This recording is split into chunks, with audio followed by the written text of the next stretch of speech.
ನಮಸ್ತೆ ವೀಕ್ಷಕರೇ, ಇವತ್ತು ಮೇಥಿ ಮಟರ್ ಪಲ್ಯನ ಯಾವ ರೀತಿ ಮಾಡ್ಕೊಳ್ಳೋದು ಅಂತ ಹೇಳ್ಕೊಡ್ತಾ ಇದ್ದೀನಿ. ತುಂಬಾ ಚೆನ್ನಾಗಿದೆ ಟೇಸ್ಟು. ಸ್ವಲ್ಪ ಮೆಂತ್ಯ ಪಲ್ಯನ ಚೆನ್ನಾಗಿ ತೊಳೆದ್ಬಿಟ್ಟು ಕಟ್ ಮಾಡಿ ಇಟ್ಕೋಬೇಕು. ಸ್ವಲ್ಪ ಮಟನ್ನ ತಗೊಂಡಿದ್ದೀನಿ.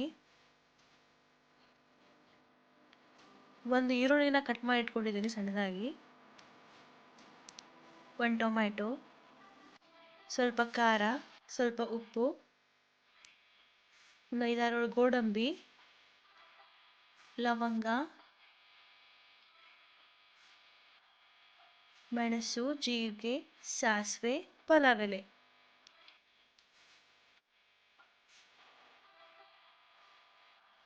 ಒಂದು ಮಿಕ್ಸಿ ಜಾರ್ಗೆ ಕಟ್ ಮಾಡಿ ಟೊಮ್ಯಾಟೊ, ಗೋಡಂಬಿ,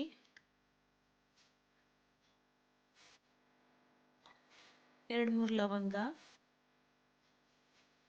ಸ್ವಲ್ಪ ಚಕ್ಕೆ ಮಿಕ್ಸರಲ್ಲಿ ಗ್ರೈಂಡ್ ಮಾಡಬೇಕು. ನಂತರ ಒಂದು ಕಡಾಯಿಗೆ ಸ್ವಲ್ಪ ಎಣ್ಣೆ ಹಾಕಿ ಫಸ್ಟು ಮಟನ್ನ ಚೆನ್ನಾಗಿ ಎಣ್ಣೆಯಲ್ಲಿ ಫ್ರೈ ಮಾಡ್ಕೋಬೇಕು. ಮಟರ್ ಹಾಕ್ತಾ ಇದ್ದೀನಿ.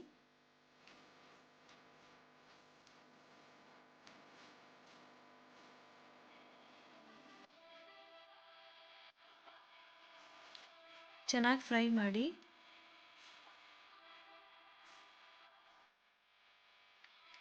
ಈ ಮಟರ್ ಸ್ವಲ್ಪ ಎಣ್ಣೆಯಲ್ಲಿ ಸಿಡಿದೋ ಚಾನ್ಸ್ ಇರುತ್ತೆ.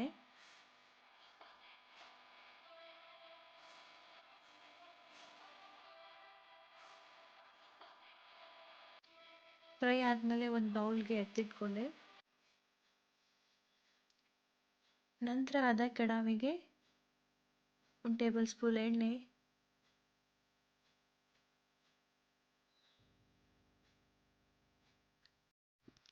ಜೀರಿಗೆ, ಸಾಸಿವೆ, ಮೆಣಸನ್ನು ಹಾಕ್ತಾ ಇದ್ದೀನಿ.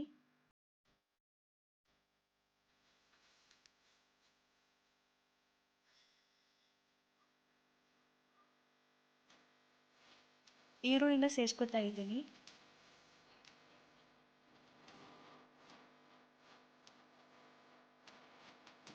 ಪಲಾವ್ ಎಲೆನೂ ಸೇರಿಸ್ತಾ ಇದ್ದೀನಿ. ಮೊದಲೇ ಹಾಕಬೇಕಿತ್ತು, ನಾನು ಇವಾಗ ಹಾಕ್ತಾ ಇದ್ದೀನಿ. ಒಗ್ಗರಣೆಲ್ಲ ಬೇಯಬೇಕಂತ ಸ್ವಲ್ಪ ಉಪ್ಪು ಸೇರಿಸ್ಕೊತಾ ಇದ್ದೀನಿ. ಮೆಂತ್ಯ ಪಲ್ಯನ ಚೆನ್ನಾಗಿ ಫ್ರೈ ಮಾಡ್ತೀನಿ ಒಗ್ಗರಣೆಯಲ್ಲಿ.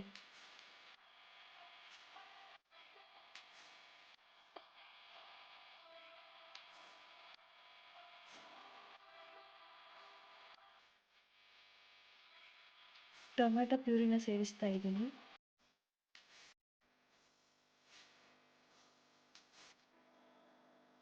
ಅದೇ ಜಾರಿಗೆ ಸ್ವಲ್ಪ ನೀರು ಹಾಕ್ಕೊಂಡು ಮತ್ತೆ ಸೇರಿಸ್ದೆ.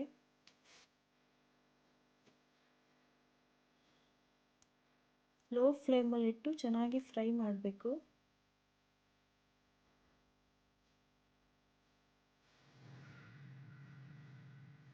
ಬೇಯಿಸಿದ ಮಟರ್ನ ಸೇರಿಸ್ತಾ ಇದ್ದೀನಿ.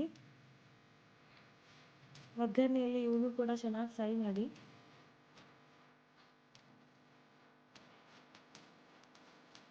ನಂತರ 1 ಟೀ ಸ್ಪೂನ್ ಖಾರ ಸೇರಿಸ್ತಾ ಇದ್ದೀನಿ.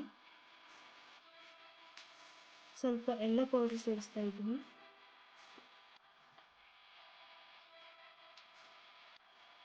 ಚೆನ್ನಾಗಿ ಮಿಕ್ಸ್ ಮಾಡಿ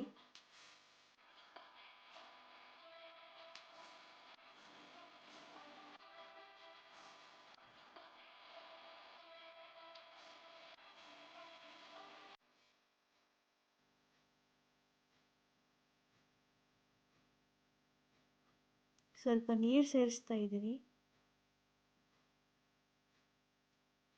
ರುಚಿಗೆ ತಕ್ಕಷ್ಟು ಉಪ್ಪು ಹಾಕ್ತಾ ಇದ್ದೀನಿ. ಒಂದು ಡಕ್ಕನ್ನ ಕ್ಲೋಸ್ ಮಾಡಿ ಒಂದು 5 ನಿಮಿಷ ಕುದಿಯೋದಕ್ಕೆ ಬಿಡಬೇಕು. ಅಲ್ಲಿವರೆಗೂ ನಾನು ಚಪಾತಿ ಮಾಡ್ಕೋತಾ ಇದ್ದೀನಿ.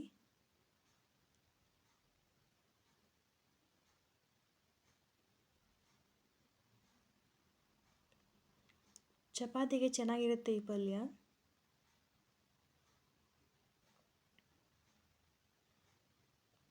ಚೆನ್ನಾಗಿ ಬೆಂದಿದೆ.